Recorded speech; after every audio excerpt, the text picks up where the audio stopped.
Makanya nanti saya sampaikan pada Anda, amalan-amalan ini kalau Anda kerjakan ke saat Anda sedang gelisah, itu memberikan ketenangan. Begitu akan mengerjakan sesuatu, dirinya sudah berdoa, mohon-mohon. Bahkan saking hebatnya, ada orang yang bahkan saat akan dia mengerjakan sesuatu, Allah lebih cepat mengingatnya dibandingkan dia sebelum menyebut nama Allah. Sehingga ada orang berdoa, baru dikabulkan. Ada orang yang belum minta, sudah Allah kabulkan. Begitu selesai misalnya, salat, Astaghfirullah, astaghfirullah, astaghfirullah. Allahumma antas salam, minkas salam, tabarakta ya dzal jalali wal ikram. La ilaha illallah wa la syarika lahu, lahul mulku wa lahul hamdu wa huwa ala kulli syai'in qadir. Selesai, doa, pulang. Tapi poin ini tidak ada. Karena hakikatnya latihan-latihan yang tadi, subhanallah, alhamdulillah, itu mengingatkan dia dengan Allah. Nanti kita akan bahas. Makanya kalau ada orang-orang setelah sholat, zikir juga, belum mampu mendekatkan dia dengan Allah, ada yang salah juga dalam zikirnya. Jadi Anda pasca sholat belum ingat Allah. Dilatih lewat zikir. Zikir itu menambah ingatan Anda kepada Allah. Jadi kalau lisan Anda mengucapkan banyak hal tentang Allah, yang membantu diri Anda diangkat supaya dekat dengan Allah, Anda belum dekat juga dan ingat pada Allah, ada yang salah dalam aktivitas itu. Yang paling hebat, Anda mengerjakannya setiap hari tapi tidak paham apa yang Anda kerjakan. Itu yang paling luar biasa dan sangat ironis. Baik, kita mulai amalan pertama. Dalam Quran. Dalam Quran, ini ada yang sifatnya umum. Quran surah 2 ayat 152. Paling kanan, agak ke bawah. Fadhkuruni adzkurkum. Ada ayatnya? Maka berzikirlah Anda kepada saya. Ingatlah kepada saya. Berzikirlah kepada saya. Adzkurkum, maka saya pun akan ingat dengan kamu. Awas, ini kaidah pertama. Orang yang zikir kepada Allah, yang selalu ingat dengan Allah, maka Allah pun akan mengingat dia. Saya kalau ingat Anda, saya telepon Anda, saya doakan Anda, dan kita berbincang, bukankah Anda akan ingat dengan saya pula?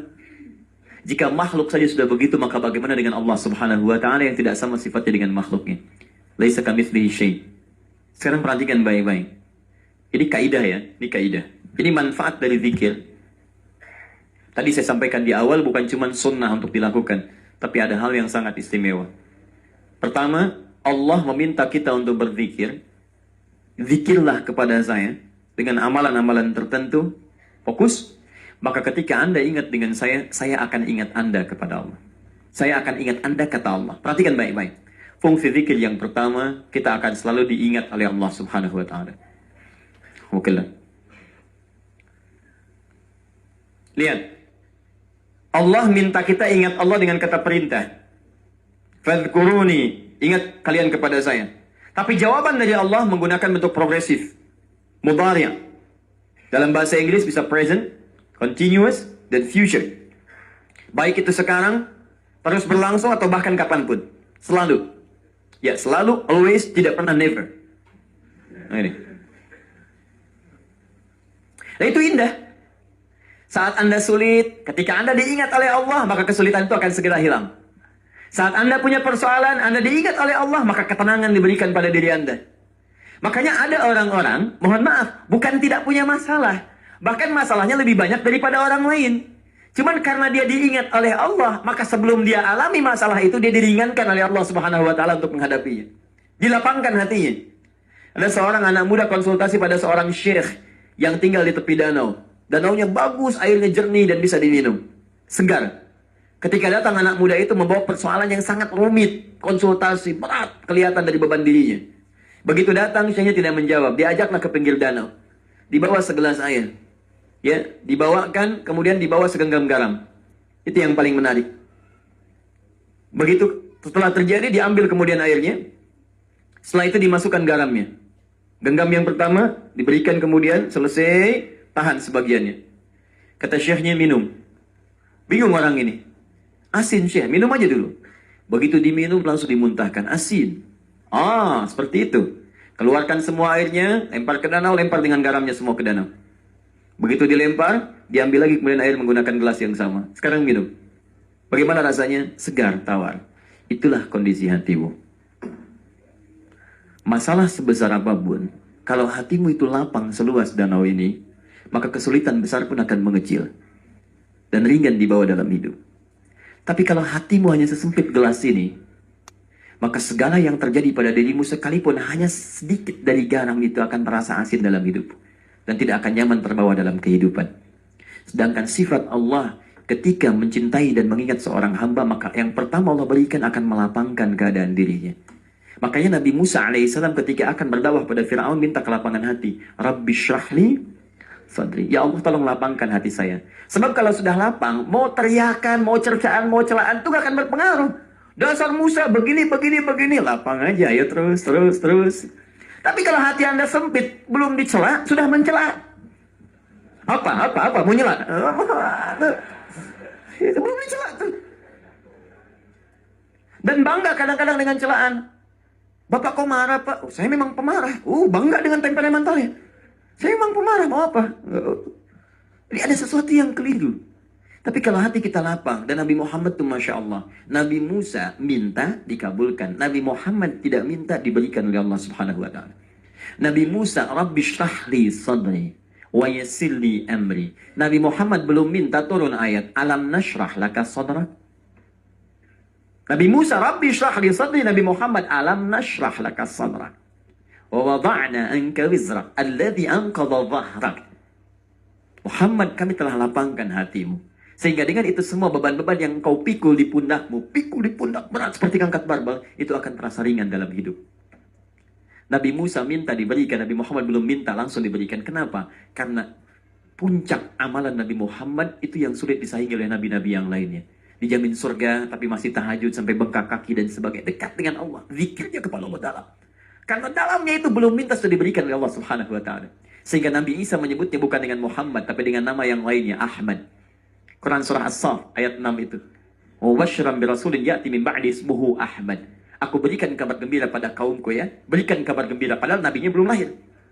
600 tahun sebelum kedatangan Nabi sudah mengatakan pada umatnya, saya berikan kabar gembira akan lahir setelah saya, akan datang Nabi setelah saya. Bukan saya yang penutup, tapi Nabi setelah saya. Umumnya orang kasih kabar gembira itu saat dilahirkan. Hampir tidak ada misalnya orang jomblo langsung kasih kabar. Alhamdulillah, Masya Allah, saya kasih kabar gembira, punya anak, ya Allah. Kapan? Sudah ada, mana? Nanti setelah menikah. Itu jomblo sengketa namanya, ya. Iya, nanti kita, jomblo dibagi 3 bagian, jomblo syariah, jomblo fisabilillah, dan jomblo sengketa, ya. Nanti lain waktu kita bahas, untuk yang belum nikah. Taib. Apa yang disampaikan Ahmad, puncak zikirnya tinggi, lapang. Jadi, kalau hati kita benar zikirnya, maka lapang menjalani persoalan. Makanya nanti saya sampaikan pada Anda, amalan-amalan ini kalau Anda kerjakan ke saat Anda sedang gelisah, itu memberikan ketenangan. Makanya kalau Anda dalam setiap hari berzikir, tapi nggak pernah tenang dalam masalah, itu perlu ditanya. Zikirnya betul nggak? Nyambung nggak dengan Allah? Sebab pasti ada kelapangan itu. Kalau bikin ruwet, belum ada masalah, sudah bikin status. Kayaknya hari ini ada persoalan deh. Kayak persoalan belum datang sudah ditulis. Begitu muncul tuh kan, Allah apakah engkau gak sayang aku? Update di Facebook. Kenapa Jeng? Tanya sama orang lain. Ih gak nyangka ya, nyangka tuh. Banyak yang salah. Paham ya? Karena itu kita kembalikan. Jadi ini manfaat yang pertama. Jadi fungsi zikir itu jangan tinggi-tinggi dulu, yang lain-lain dulu. Puncaknya adalah kenyamanan dalam hati, kelapangan. Sama. Ini bukan cuma dengan teman-teman, ustadz juga sama, kiai sama, ya habaib dan sebagainya. Harus berzikir. Bukan cuma ustadz, saya sudah ustadz, nggak usah saya levelnya sudah, nggak bisa. Zikir. Karena ustadz belum tentu tidak punya masalah, Bu. Masalah ustadz bisa lebih banyak daripada ibu. Tuh masalah ibu dipikirin ustadz juga. Ada pertanyaan, masuk kertas dan sebagainya. Ya, handphone sampai sakit, nggak bisa dipakai lagi gitu kan. Masuk itu. Tapi insya Allah, ketika kita membangun hubungan yang dekat, kita semua, baik Anda ustadz, Anda pengusaha, Anda apapun, maka akan ada kelapangan dalam jiwa. Itu yang pertama. Jadi tolong dievaluasi ya. Kalau selama ini kita berzikir tidak menghadirkan kelapangan dalam jiwa kita, ada sesuatu yang harus disempurnakan. Sekarang apa amalannya? Teruskan. Bisa baca Al-Quran. Kalau ini masih umum. Bisa baca Al-Quran. Karena Quran disebut dengan zikir. Quran surah 15 ayat 9. Inna nahnu nazzalna dzikra wa inna lahu lahafizun. Sungguh kami yang telah menurunkan Al-Quran sebagai zikir hal yang mengingatkan kita dengan Allah. Makanya saat Anda baca Quran, Anda sedang berpikir. Lihat fungsinya Bu ya, Pak ya, lihat fungsinya. Tadi fungsi zikir yang pertama apa? Memberikan ketenangan kepada jiwa kan? Kelapangan dalam hati. Makanya ada rumus. Ketika Anda sedang gelisah, sedang tidak tenang, coba Anda berwudu, kemudian buka mushaf. Bacalah Quran itu. Demi Allah saya katakan, begitu Anda buka mushaf, itu akan sedikit banyak walaupun belum dibaca, sudah ada ketentraman dalam jiwa. Begitu dibacakan, Toha, Masya Allah, keluar ketenangan dalam jiwa Anda. Walaupun gak baca Toha misalnya, Anda baca Wadduha, Wallayli idha saja, Ma wadda'aka rabbuka wa ma qala. Dibacakan, tiba-tiba tanpa terasa air mata Anda mulai mengalir. Semua beban itu kayak ringan. Setelah itu ada ketenangan dalam jiwa. Setelah itu tawakal terbentuk. Setelah itu Allah, Engkau yang menitipkan persoalan, Engkau yang memberikan solusinya. Tidak mungkin Kau titipkan kepada hamba ya Allah kalau hamba tidak sanggup untuk menerimanya. La yukallifullahu nafsan illa wus'aha. Sudah selesai. Enak. Coba dipakai. Ini jangan cuma dipakai nanti pasca sholat udah baca, nanti kita lihat bacaan-bacaannya apa saja. Tapi itu tidak hadir dalam kehidupan kita. Latihan itu untuk dipraktekkan dalam dunia nyatanya. Makanya orang-orang yang training di perusahaan, bagaimana berhasil trainingnya ketika dia memulai pekerjaannya. Kita di training dengan amalan-amalan. Kapan itu berhasil? Saat kita menjalani prosesnya. Makanya ketika Anda berzikir, Anda diuji oleh Allah dengan masalah. Untuk membuktikan pada Anda bahwa zikir itu solusi. Jika kalau nggak ada persoalan dalam hidup, Anda tidak akan pernah mengerti. Rupanya ini fungsi zikir dalam kehidupan saya. Ya, Anda tidak akan merasakan nikmatnya zikir. Keindahan dalam zikir. Kadang-kadang kita butuh tanjakan untuk mengerti bahwa setelah itu ada turunan. Kadang-kadang kita mesti menghadapi masalah untuk tahu bahwa di balik masalah itu ada keindahan dalam kehidupan. Ada solusi. Kalau tidak pernah ada garamnya, tidak akan terasa enak sayur yang sedang Anda nikmati itu. Demikian dalam kehidupan. Makanya dalam rumah tangga itu ada yang disebut dengan sakinah. Apa itu sakinah?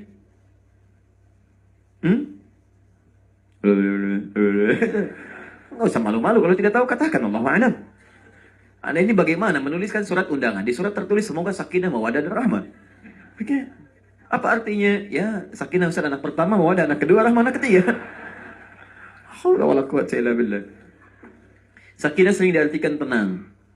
Padahal ingat, tenang itu ada dua. Ada tumaninah, ada sakinah. Itu beda. Kalau tumaninah, itmi'nan, itu ketenangan yang dilahirkan lewat ibadah. Jadi begitu ibadah, sedang, dan atau selesai ibadah, tenang. Itu tumaninah. Itmi'nan. Makanya zikir itu ibadah. Fungsi zikir memberikan ketenangan. Ala bizikrillahi tatma'innul qulub. Quran surah 13 ayat 28. Di dalam salat ada tumaninah. Ruku tumaninah. Ya kan? Sujud tumaninah. Ada ketenangan dalam menunaikan. Bukan berhenti sejenak. Bukan. Ustaz, tumaninah itu apa? Berhenti sejenak. Kalau lama, ngetem. Tidak. Paham ya? Jadi begitu ruku tumaninah maksudnya sampai tenang. Baca sampai tenang, dibaca sampai jiwa kita tenang, mendapatkan ketenangan darinya. Sujud tumaninah, selesai. Nah, sakinah beda. Sakinah itu kalau orang Arab mengatakan begini. Sakanatis syajaratu idza dhahabatir rih. Ranting itu akan tenang kalau angin yang menerpanya sudah pergi. Ketenangan yang lahir setelah melewati proses gelombang persoalan. Itu sakinah. Jadi kalau angin bertiup, bergoyang kan pohonnya? Begitu anginnya pergi, dia tenang. Kadang-kadang ketenangan ranting itu dibutuhkan angin yang menggoyangkannya sehingga terasa nikmatnya tenang itu. Tenang. Kalau Anda tidak pernah mendapati gelombang di laut, tidak akan merasakan bagaimana tenangnya keadaan kapal yang tanpa gelombang itu. Di begitu ada gelombang, Allah tuh semua berdoa. Begitu gelombang selesai, ada ketenangan tersendiri yang berbeda. Nikmat, ada rasa. Rasa kenikmatan, ketenangan, kenyamanan, dan sebagainya. Di kawan-kawan sekalian, kenapa kemudian Anda tahu dalam bahasa Arab disebut dengan pisau? Pisau bahasa Arabnya apa? Sikin, seakar dengan kata sakinah. Bukankah Anda kalau mau masak sayuran dipotong-potong pakai pisau? Potong,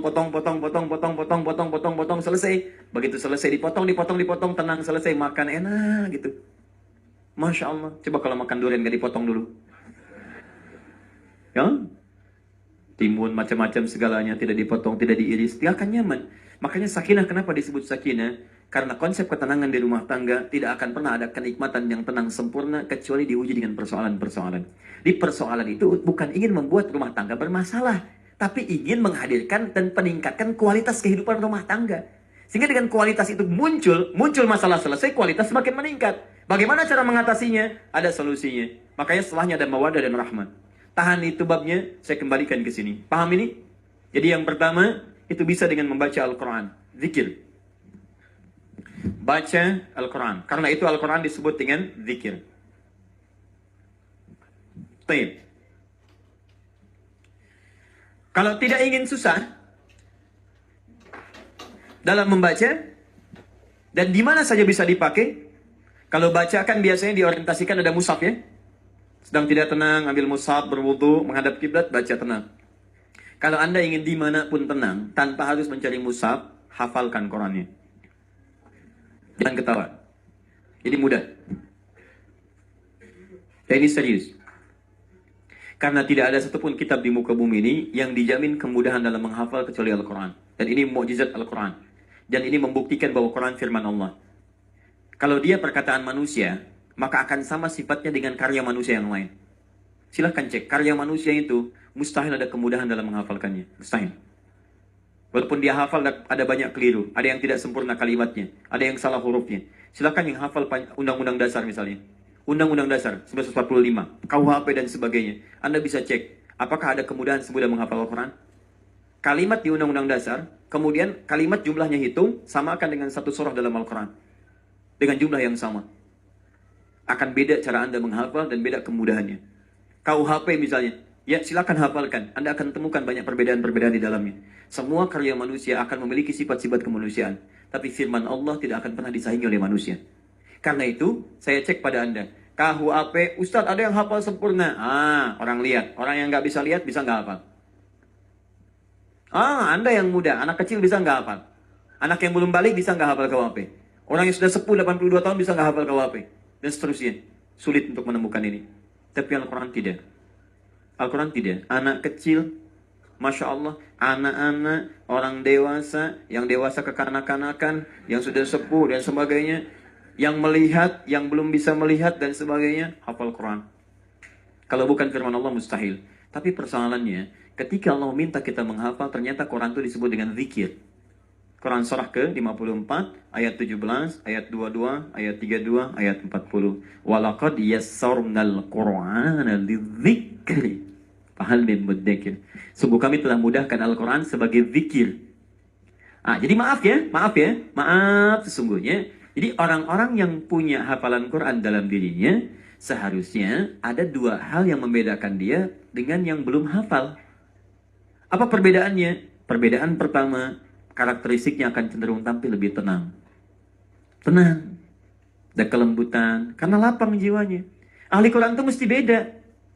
Cek Bu ya, Pak ya. Kalau Anda menitipkan anak Anda di tempat hafalan Quran, kembali dari situ tidak berubah karakternya, ada yang salah hafalannya. Ada yang keliru.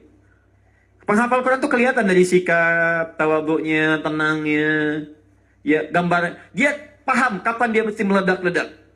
Kapan dia mesti mengeluarkan ketegasannya. Kapan dia mesti lembut, itu paham. Tapi yang paling utama, itu yang paling hebat. Ada ketenangan dalam dia bersikap. Lain. Silahkan cek Anda kumpulkan penghafal Quran. Akan beda Pak. Dari sikapnya, Masya Allah. Bahkan senyumnya. Bahkan dari gayanya, macam-macamnya. Dan seterusnya itu Masya Allah. Akan ada perbedaan. Cek. Jadi anak Anda, kalau Anda menghafal Quran, bahkan Anda pribadi menghafal Quran, tidak merubah perilaku kita jadi lebih baik, lebih lapang dalam kehidupan, itu pasti ada yang keliru dalam hafalannya. Dua, ahli Quran itu akan jadi lebih dekat dengan Allah Subhanahu wa Ta'ala. Karena kalimat-kalimat yang dia hafalkan kalimat zikir. Dan itu firman Allah. Makanya kalau ada orang yang menghafal firman Allah, tidak dekat dengan Allah, ada yang salah dengan Qurannya. Ada yang tidak hafal Qul Huwallahu Ahad. Yang hafal Qul Huwallahu Ahad boleh angkat tangan. Alhamdulillah. Qul Huwallahu Ahad. Surat apa itu? Al-Ikhlas. Masya Allah. Semakin dibaca, semakin berkurang keikhlasan. Kenapa? Bukan, kaitannya bukan dengan konteks itu. Ada yang tidak tepat. Lihat, Qul Huwallahu Ahad. Orang yang benar-benar hafal sebagai zikir, katakan hanya Allah Tuhan yang ahad. Ahad, tidak ada yang lain. Dia akan katakan hanya Allah yang benar. Itu normal. Setiap keyakinan akan mengatakan Tuhan dia yang benar. Maka kita sebagai muslim meyakini hanya Allah Tuhan yang esa, nggak ada yang lainnya. Allahus Samad, tempat bergantung. Gak ada yang lain. Hanya Allah yang dipertuhankan, dinnya yang benar, din yang diridhoinya Islam. Selesai. Allah hanya satu Tuhan. Tidak ada yang lain.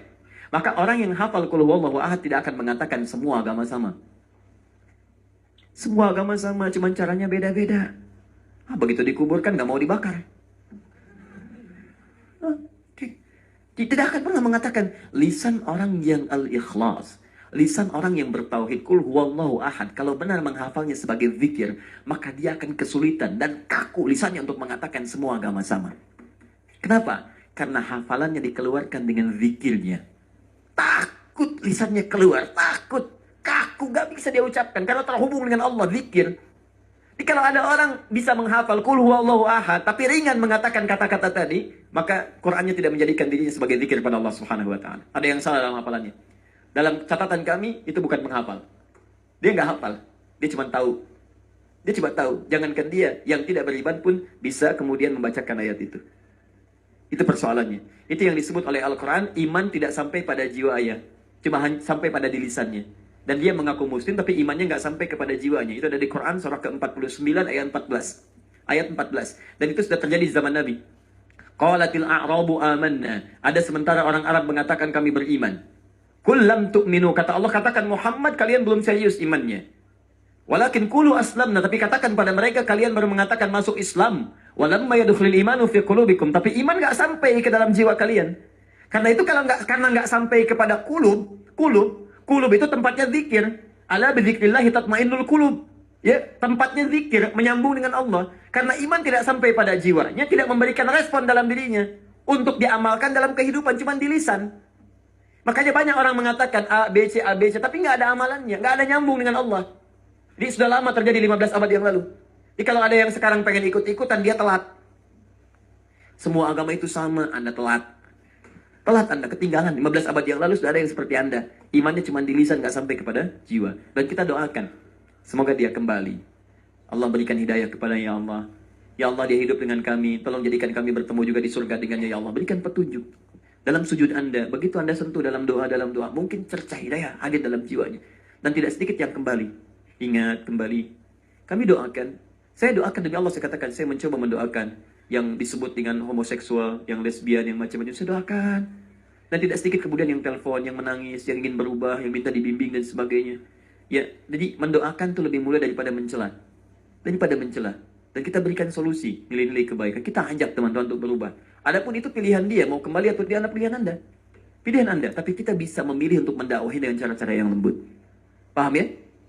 Ini bagian yang kedua. Jadi kalau Anda menghafal Quran, walaupun belum 30 juz, walaupun baru Al-Ikhlas, walaupun belum baru An-Nas, tapi perilaku kita menyimpang dari apa yang kita hafalkan, maka Quran itu belum jadi zikir dalam kehidupan kita. Paham ya? Sekali lagi, Quran belum jadi zikir dalam kehidupan. Bukan kita, saya tidak ikutan.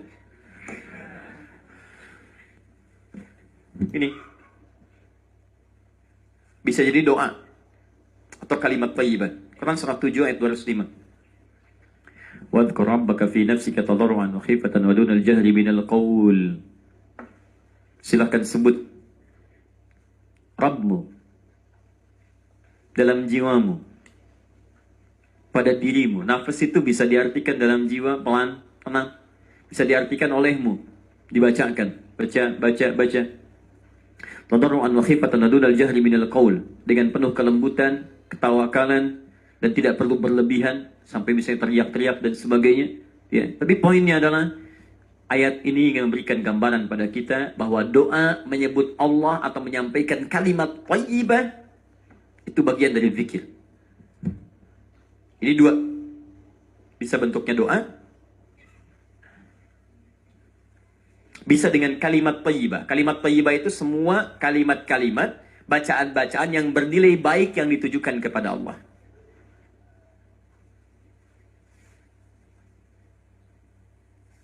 Istighfar baik tidak? Astagfirullah. Subhanallah. Alhamdulillah. Baik. Allahu Akbar. Baik. La ilaha illallah wa la syarikalah. Baik. Semua baik. Itu kalimat thayyibah namanya. Kalimat thayyibah. Sudah? Dan doa. Doa juga sama. Bukankah dalam doa Anda menyebut Allah? Ya Allah, mohon ya Allah, Rabbana, dan seterusnya. Paham? Baik. Nah, sekarang bagian terakhir. Kita susun dulu ya. Setelah disusun, baru kemudian diuraikan. Jadi kalau kita lihat amalan-amalan yang melatih kita untuk hati kita tenang, terhubung dengan Allah, dan bisa memohon apapun kepada Allah, amalan itu disebut dengan zikir. Tadi amalan utamanya zikir, mampu mengingatkan kita dengan Allah sehingga kita diingat oleh Allah. Kalau sudah diingat, diberikan kelapangan hati sehingga mudah mengatasi persoalan. Nanti dengan amalan yang lain, ini dengan doa, akan lihat segala permintaan bisa cepat dikabulkan. Bahkan nanti orang yang biasa berlatih doa, nanti ada pasca salat, ada tuntunan berdoa. Begitu Anda berdoa, kebiasaan itu terbawa dalam kehidupan. Jadi otomatis, begitu akan mengerjakan sesuatu, dirinya sudah berdoa, mohon. Bahkan saking hebatnya, ada orang yang bahkan saat akan dia mengerjakan sesuatu, Allah lebih cepat mengingatnya dibandingkan dia sebelum menyebut nama Allah. Sehingga ada orang berdoa, baru dikabulkan. Ada orang yang belum minta, sudah Allah kabulkan. Nanti kita akan lihat. Tadi seperti Nabi Muhammad, Nabi Musa berdoa, baru dikabulkan. Nabi Muhammad belum minta, diberikan. Nabi Musa, Rabbi syrahli, Nabi Muhammad, alam nashrah laka sadra. Nabi Musa, wa yassir li amri, Nabi Muhammad, wa nuyassiruka lil yusra. Dan seterusnya. Baik. Terus ini, salat. Quran surah 20 ayat 14. Salat. Itu juga zikir. Innani anallahu la ilaha illa ana fa'budni wa aqimis salata li dzikri. Allahu akbar. Saya Allah, tidak ada Tuhan selain saya, kata Allah, sembah saya. Jadi kalau orang menyatakan tidak ada Tuhan selain Allah, maka dia komitmen menyembah Allah. Makanya setelah syahadat ada salat. Itu komitmen menyembah. Jadi kalau orang syahadat gak pernah salat, ada yang salah dalam syahadatnya. Karena diikat, orang yang menuhankan Allah, maka komitmen menyembah Allah. Ma'budul haq. Jadi disebut Allah itu yang disembah. Allah itu namanya al-ma'bud al-haq. Yang satu-satunya yang disembah. Jadi kalau Anda mengatakan Allah Tuhan saya, tapi nggak pernah menyembah Allah, ada yang salah. Syahadat, ditulis di KTP, Muslim. Muslim itu patuh, siap menyembah. Tapi tidak pernah sholat. Ada yang salah. Ada yang salah. Yang masuk surga KTP-nya. Ya. Baik, orangnya tidak. Ada persoalan dalam dirinya. Jika memang Allah berkehendak dengan itu semua. Paham ya? Nah, kembalikan teman-teman ke sini. Salat disebut dengan zikir. Fa'budni, bagaimana cara menyembahmu ya Allah? Wa aqimis salata, tunaikan salat di zikri untuk menyembah, mengingat saya. Salat disebut zikir. Ingat, salat ketika disampaikan oleh Quran disebut zikir. Kenapa disebut zikir? Bahkan salat disebut puncak zikir karena menghimpun semua jenis zikir dalam salat. Lihat, kalimat thayyibah ada dalam salat. Begitu dibuka, Allahu Akbar, kalimat thayyibah. Subhanallah, Alhamdulillah, Allahu Akbar ada dalam salat. Bacaan Quran ada dalam salat. Orang yang nggak baca Quran tidak sah salatnya. Al-Fatihah bukankah Quran? Ya kan? Itu rukun dalam salat. Kecuali dalam makmum, ada ikhtilaf di dalamnya. Doa ada dalam salat. Duduk di antara dua sujud, bukankah doa? Rabbighfirli warhamni wajburli dan seterusnya doa. Jelas kan? Sampai akhir. Jadi kalau orang salat, mohon izin, kalau orang salat kemudian tidak menghasilkan manfaat-manfaat zikir, itu yang harus dievaluasi dalam dirinya. Dan nanti ada salat pasca salat. Ini kita akan lihat. Ada salat pasca salat. Setelah salat zuhur ada salat lagi? Ada. Setelah salat isya ada? Ada. Tayyib. Ya, itu sesuatu yang nanti kita akan lihat. Nah sekarang, bagaimana cara mengurutkan itu semua? Apa dulu yang dimulai dalam amalan pasca salat? Apakah setelah salat langsung salat lagi? Apakah setelah sholat kita misalnya berzikir kalimat thayyibah dulu? Apakah Quran dulu? Apakah doa dulu? Mana di antara itu yang disusun oleh Nabi SAW atau menjadi pilihan untuk kita amalkan? Jelas di sini? Halo? Nah, baik. Baik, kita lihat susunannya dulu. Satu, susunan standar. Standar ini artinya yang tidak banyak kegiatan-kegiatan lain yang harus dikerjakan. Sifatnya lebih tenang. Maka di antara susunannya, ini sudah saya tuliskan, hadis Muslim, nomor hadis 591, 593, 594, 597.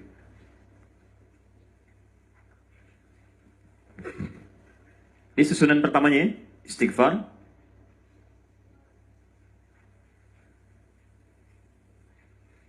Latihannya 3 kali. Sudah? Teruskan.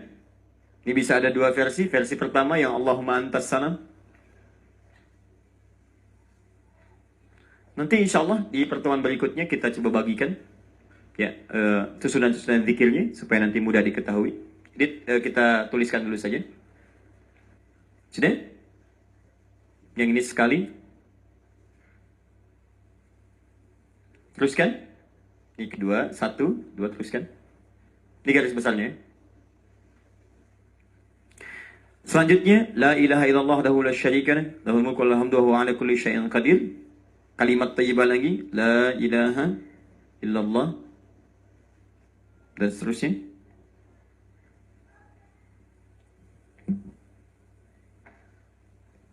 Sudah? Ini ada dua versi. Kalimatnya nanti kami tuliskan. Makanya nanti ada yang membaca dua kali, ada yang membaca sekali. Maka ada yang 3 kali. Saya ulang, ini standar 3 kali, ini 1 kali, ini yang paling standar 1 kali. Sudah? Baik, teruskan. Bacaan subhanallah. Alhamdulillah. Allahu Akbar. Masing-masing berapa? 33 kali. Teruskan. Nanti kami urutkan pelan-pelan. Ini kita ambil yang standar dulu ya. Standar yang biasa. Nanti ada yang lebih lengkap lagi. Ada yang saat misalnya sedang buru-buru. Karena ada kegiatan yang mendesak harus dikerjakan. Kan? Baik. Nanti Anda bisa memilih mana yang prioritas. Ibu mau ngambil tindakan. Misalnya atau Bapak dokter kan. Masih ada sholat. Tapi kalau dipaksakan semuanya dipakai. Ini bisa tertinggal. Ya amalannya. Pak itu sedang sekarat sebentar. Zikir sunnah. Nggak bisa. Dosa Anda. Kemudian di sini ada al-ikhlas, al-falaq, Quran, An-Nas.